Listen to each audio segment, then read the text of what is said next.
Welcome to Organizational Leadership at Crossroads Bible College.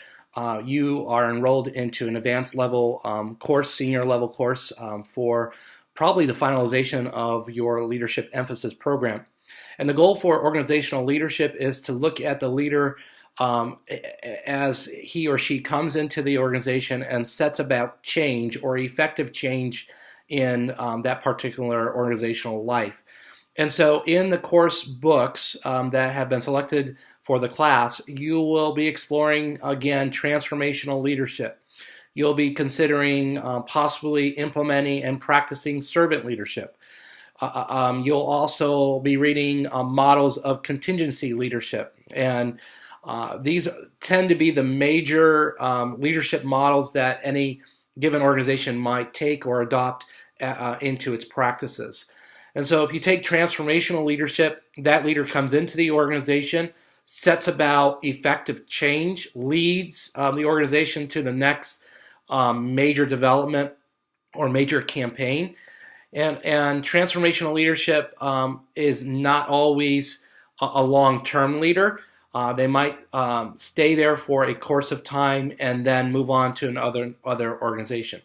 The same is contingent models, where a leader comes into a particular setting of the organizational life and has to solve a problem, needs to go about problem-solving skills, working with people. Maybe there is a conflict within that organization and they have to come in and bring about, again, some transformational elements for change. And so the contingent model is a short-term leader, and eventually that leader will go on to another conflict resolution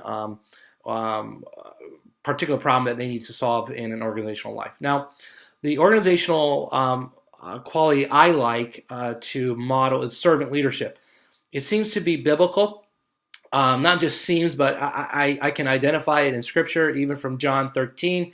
Here Jesus is showing us what a servant looks like. Paul mentions it again in Philippians chapter 2. Jesus takes on this quality of service, coming to people to serve them and to love them and to care for them. And ultimately, a servant leader also speaks the truth and does it with love and does it with compassion and seeks to be kind and generous toward those in their sphere of influence. So servant leadership model comes along and sees the people that they are engaging as a way to serve and come alongside that particular organizational life. And so this is what you're going to be studying in this course, and I hope that clarifies some of maybe the nuance of where you need to go from here.